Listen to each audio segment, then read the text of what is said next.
nationwide search is now underway for a well-known actor and director. But the most important questions aren't about where he is.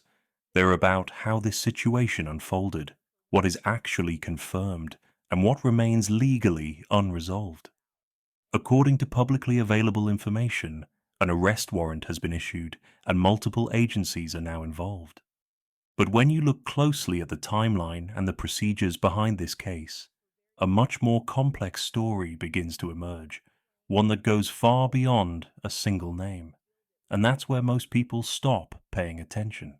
What we know right now, without speculation based on statements from law enforcement and reports from established media outlets, the Albuquerque Police Department has confirmed that an arrest warrant has been issued for Timothy Busfield, an actor and director with a long career in the entertainment industry. When asked by reporters whether Busfield had been located or taken into custody, a police spokesperson reportedly stated that at that time they were not aware of him being found or detained. It's important to pause here. An arrest warrant is not a conviction. It is a procedural step that allows authorities to move forward with the legal process. Any final determination depends entirely on what happens in court. So how did this reach this point? How the investigation reportedly began.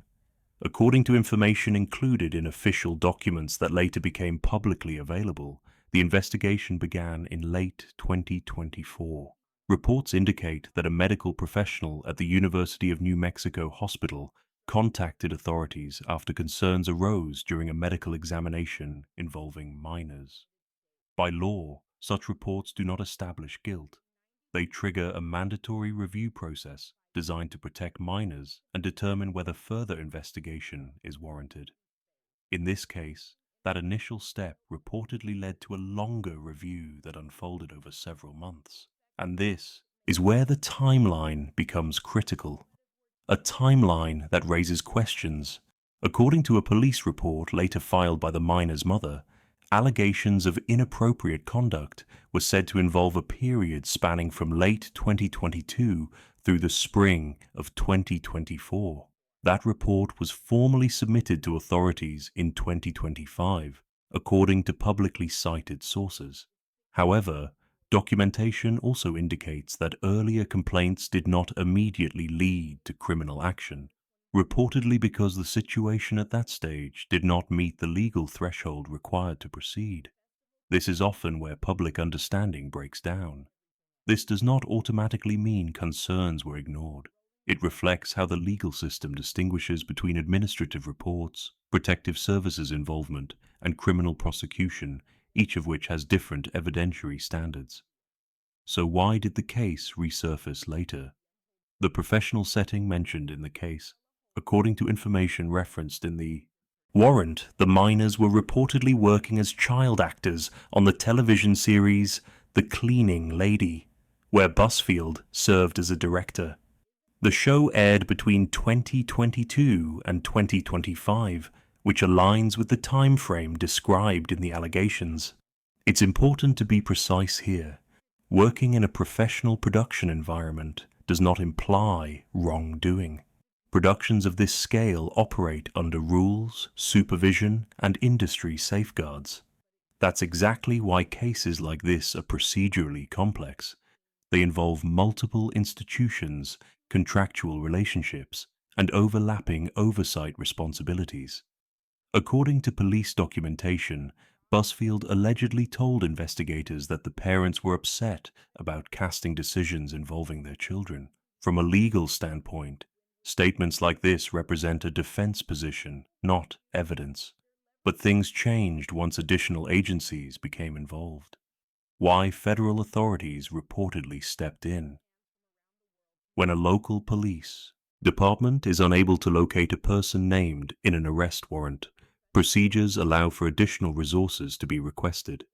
In this case, publicly available information indicates that the U.S. Marshals Service became involved in assisting with the search. This step does not indicate an escalation of guilt. It reflects an escalation of logistics. The role of the marshals is to help locate individuals so that due process can continue. And this leads to one of the most misunderstood aspects of cases like this. Not located does not mean guilty.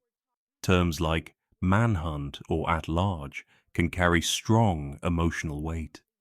Legally, they often mean only that a person has not yet been located or has not responded to an arrest warrant within a given time frame. There can be multiple explanations, and none of them determine guilt. That's why responsible reporting relies on careful wording such as has not been located or remains at large, without drawing conclusions.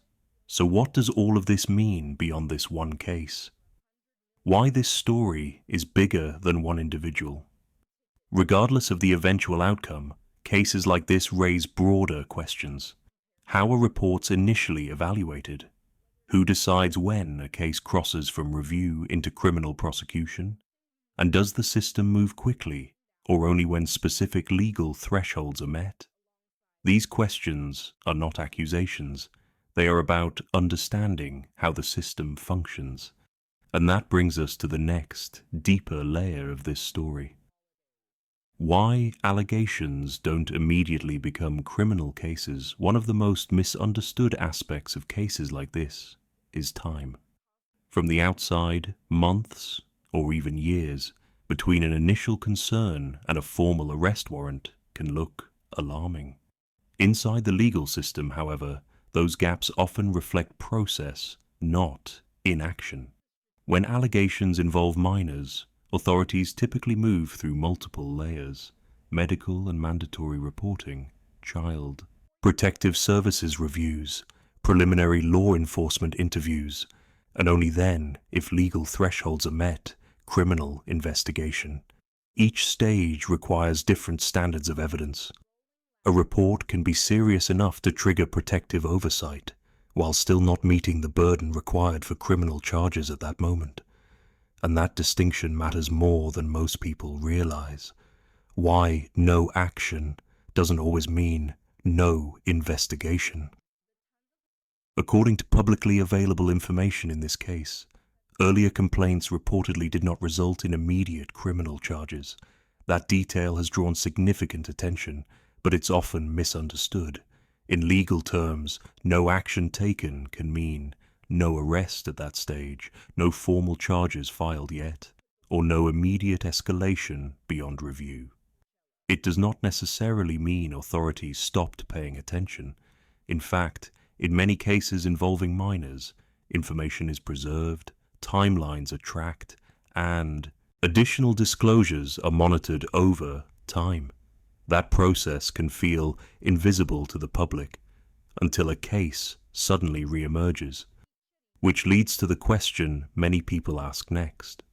What changed later in the process based on reporting? The case moved forward after additional disclosures and documentation were reviewed. According to the warrant referenced by media outlets, investigators later determined that the information available met the legal standard required to seek an arrest warrant. That decision is not made lightly.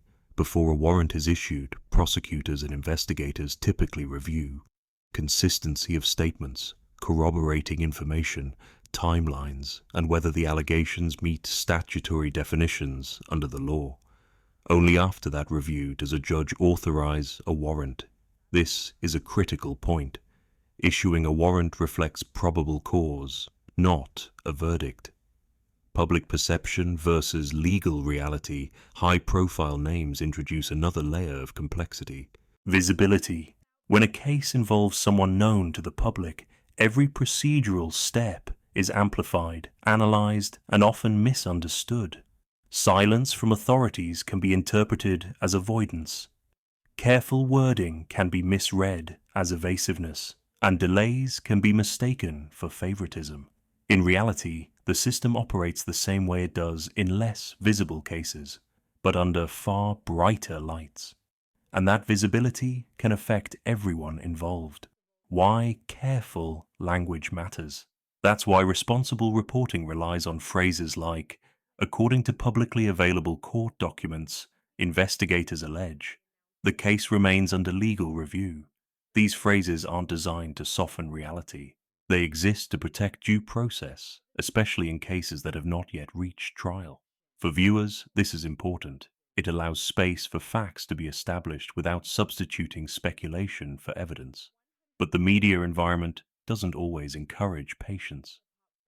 The role of media narratives. Once a story reaches national attention, headlines often focus on the person's name, their career, or the most emotionally charged elements of the case.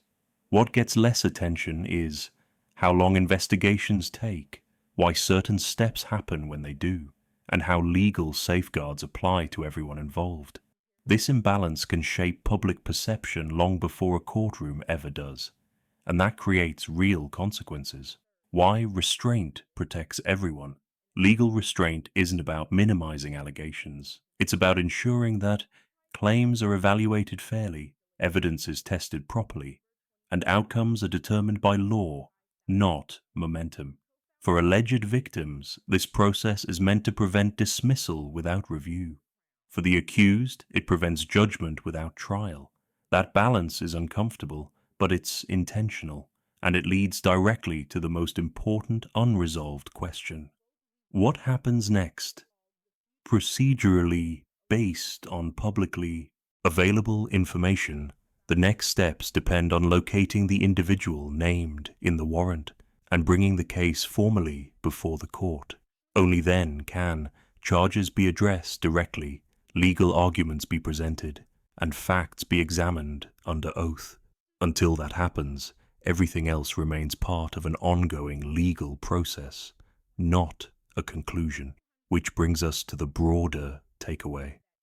Why cases like this resonate beyond the courtroom. When allegations intersect with public figures, the reaction often extends far beyond legal proceedings. The story becomes part of a larger conversation about trust, responsibility, and accountability, not just for individuals, but for institutions and systems. However, it's critical to separate impact from outcome. Public concern reflects seriousness. Legal resolution requires evidence, procedure, and time, and that distinction shapes how these stories should be understood. The role of institutions and their limitations. Cases involving minors typically involve multiple institutions, healthcare systems, child protective services, law enforcement, and eventually the courts. Each operates under its own mandate, legal framework, and evidentiary threshold. No single institution controls the entire process from start to finish. This fragmentation can feel confusing or even frustrating to observers, but it exists to prevent unilateral decisions and to ensure that different safeguards are applied at different stages. Understanding the structure changes how delays are perceived. Why timelines are rarely linear. Unlike fictional narratives, real investigations rarely move in straight lines. Information can surface gradually. Statements may evolve. New documentation can emerge months later. In some cases, progress depends on factors that aren't visible to the public. Availability of records, coordination between agencies, or legal reviews that must be completed before action is taken. These pauses are not dramatic, but they are often necessary. And they are one reason why public expectations and legal reality often collide. How public attention can distort understanding. In high visibility cases, attention itself can become a factor. Speculation fills gaps left by silence. Online discussions compress complex processes into simplified narratives. This can lead to premature conclusions in either direction. Responsible coverage doesn't eliminate emotion. It channels it through context, allowing space for facts to be established without pressure to rush judgment. That's especially important when legal proceedings are ongoing. Why due process matters for everyone. Due process isn't about protecting one side over another. It exists to ensure that allegations are taken seriously, evidence is tested rigorously, and conclusions are reached through lawful means. When that process is short-circuited, outcomes lose legitimacy, regardless of what they are. Cases involving minors, this balance becomes even more delicate, which is why the system moves carefully even when public impatience grows. And that care has a purpose. What the public can responsibly take away right now based on publicly available information. A warrant has been issued. Authorities are attempting to locate the individual named, and the legal process is still unfolding. Everything beyond that remains subject to verification, legal review, and court proceedings. Understanding this doesn't diminish concern, it grounds it, and that grounding is what allows real accountability to exist. The broader question that remains: the unresolved issue isn't simply the outcome of one case, it's how systems balance protection, fairness, transparency, and restraint all at once. That balance is rarely visible in headlines, but it defines what happens next. Which brings us to the final perspective. Cases like this don't end when the news cycle slows down. They continue quietly through court filings, procedural steps, and legal arguments that rarely make headlines. The real story is often not the accusation itself, but how the system responds over time, and what that response tells us about process, patience, and accountability. In the next video, we'll take a closer look at what happens after a warrant is executed, how courts handle cases involving public figures, and why the absence of immediate answers doesn't mean the absence of progress. If you want to understand not just what is happening, but how and why, that's where the conversation continues. Why conclusions must wait, and why that matters. In situations like this, the strongest instinct is to seek closure, clear answers, definitive outcomes, a final line under the story. But legal systems are not built for speed, they are built for accuracy. Until a case enters a courtroom, until evidence is presented, challenged, and reviewed, any conclusion remains incomplete. That restraint is not a flaw. It is the safeguard that separates justice from assumption, and understanding that distinction changes how stories like this should be followed. What responsible attention looks like. Responsible attention does not mean disengagement. It means staying informed without filling gaps with speculation. It means recognizing that silence can indicate ongoing legal work. Careful language reflects procedural limits, and uncertainty is sometimes the most honest position available. For the public, this approach protects credibility. For the process, it protects legitimacy. Why systems are judged by process, not headlines. Headlines are designed for immediacy. Legal systems are designed for durability. What ultimately matters is not how fast a case moves through public conversation, but whether safeguards were followed, standards were applied consistently, and outcomes were reached lawfully. That is the measure by which institutions are evaluated, long after attention moves elsewhere. The larger lesson behind this case, beyond any individual outcome, cases like this highlight a broader reality. Systems are often most visible when they are under strain. They reveal how reporting mechanisms function, where procedural limits exist, and how accountability is pursued step by step rather than all at once. Understanding this doesn't simplify the story, it clarifies it. This case is still unfolding, and its resolution will come through the courts, not through commentary or speculation. What matters now is recognizing where we are in the process, not jumping ahead of it. In the next video, we'll break down what happens immediately after an arrest warrant is executed, how courts manage high-profile defendants, and why early phases of a case rarely look the way people expect. If your goal is clarity, not noise, that's where this series continues.